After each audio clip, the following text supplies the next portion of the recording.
With me right now is Stanford Lifschitz. He's a guy that I met who at one time had been a subscriber on my YouTube channels and contacted me about an interesting idea that he's working on. We talked about the idea, and I felt it was a better idea to talk about the philosophy behind his ideas, and then later on down the road talk about a practical solution to a global problem that Stanford's working on right now. If that doesn't sound confusing enough, with me again, Stanford Lifschitz. How are you doing? How are things in Sydney, Australia? Beautiful here. Thanks very much for having me on.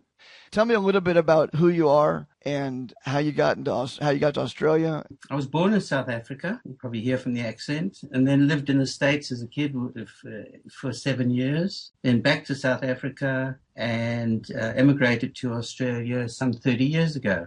I'm 72, and I was a school principal and teacher for over 30 years. I taught mathematics and English, and I retired 17 years ago. It's quite an interesting move from South Africa to the United States, back to South Africa to Australia. So I'm curious, how did you get from South Africa to the States? I was a product of one of the early divorces in the 40s. My father was immigrant from Russia, and he lived in South Africa, and he met my mother in the States on business, and was one of those things that didn't work out. So they took us to the States, and then I found my way back to South Africa. And traveled around the States a lot, actually. My stepfather was in the Veterans Administration, and every year we used to go to a different place. I know America pretty well, at least America of the 40s and 50s. You ended up in the States, and then back to South Africa, and then to Australia, where you taught, or did you teach in South Africa? No. I was a principal of schools for 10 years in South Africa as well, primary and high schools, private schools. And then the situation in South Africa became untenable for us. Ethically, it was just crazy to live there in a privileged society where, by law, and we didn't think we could help out the situation, so we left. A lot of folks in the year 2012 don't remember South Africa even circa 1992 or 1982. What was it like when you were living there? It was a crazy society, really, because the whites lived in their own world, and that was really a first world place with the best of everything. And then they had these servants, and they were a lower class people. They couldn't ride in the same buses. They were just a totally suppressed people. And it was bizarre for me because I'd been brought up in the States. And when I came there and I came back as a 12, 13-year-old, it was almost unbelievable. And people just grew used to it. I think that's what happened. It was like the frog in the boiling water. Things are bad, but you just accept it. And we wondered nowadays how people could have lived with slavery.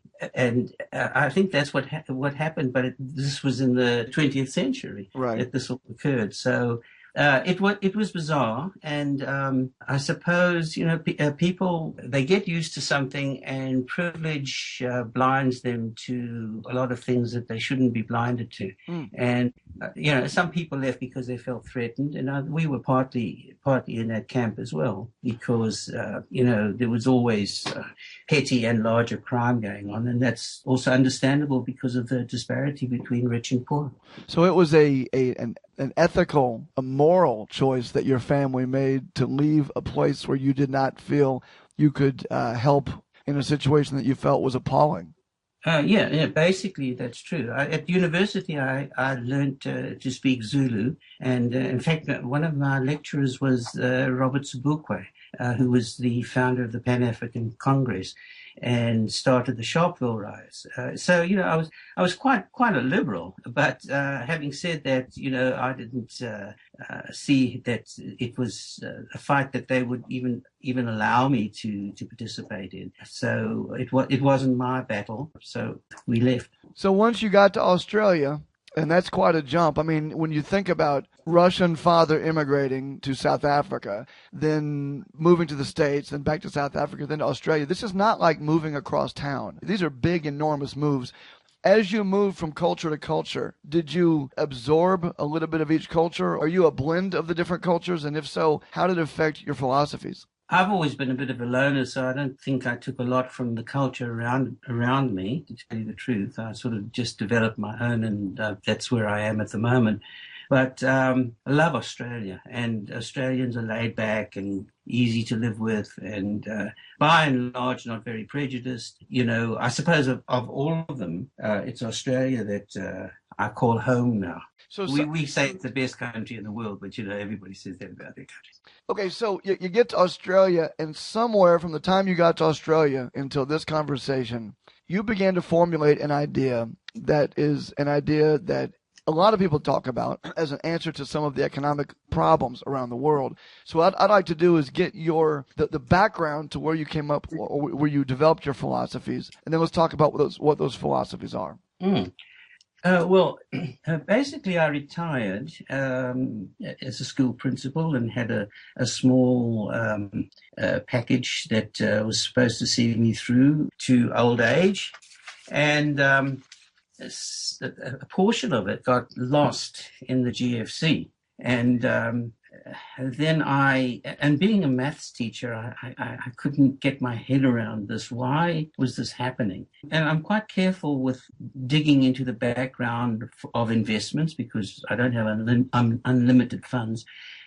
When that was lost, I thought to myself, well, it's a responsibility to myself and my kids and grandkids to look after this and still have some money left. So I began to look into it, and actually I heard you on the radio, Don, as one of the people who woke me up to the fiat money system. And I was actually shocked. I mean, shows you how innocent somebody can be, you know, at 55 or 60 years of age, and you're basically blind to how you're being actually robbed. I realized that this fiat money system is money that doesn't make sense. It's based on nothing behind it. It's based on a promise and a piece of paper. And from there, I watched in horror as well your Treasury secretaries began to carry on printing money as if money itself, those pieces of paper, had some meaning. And as an ex-maths teacher, I realized that was just impossible. And it's obviously all based on trust.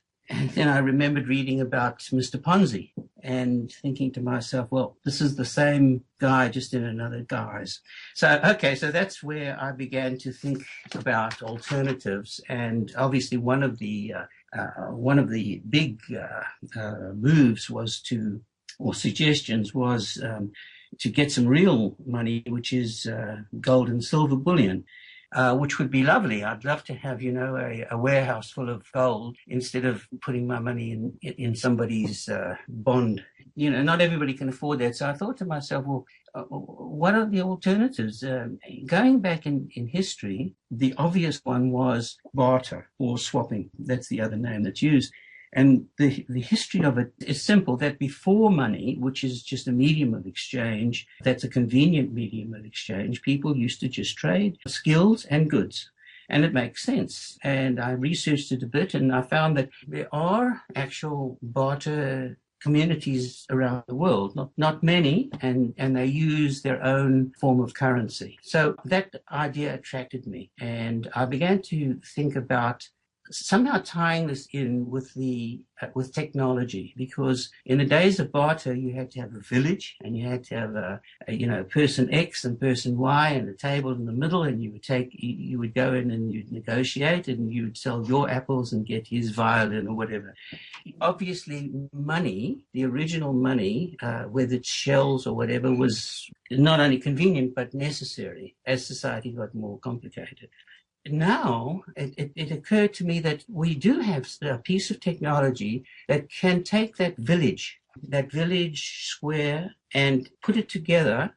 And instead of a village square, you can do it on the internet. Okay, so there are a lot of hurdles to be overcome, but from there, together with some real technological wizards, we've worked out a system where the barter can take place locally or internationally in a personal way, as if you were sitting across a physical table, because you've got video on your mobile phones, and you can carry through the barter without any form of intermediary, and certainly not fiat money. You mentioned the GFC. For those who don't know, you're referring to the global financial crisis. Is that correct? Yes, that's right. Okay, and so out of the fact that you saw a lot of your own hard-earned money go up in smoke, you began to look at other ideas, and one of the ideas was gold and silver, which we'd all like to have a whole warehouse of.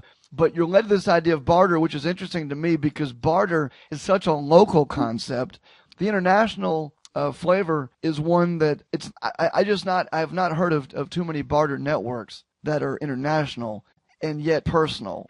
Do you see this as an answer to people using fiat money over borders? Do you see this as a way for people to even compete with fiat money?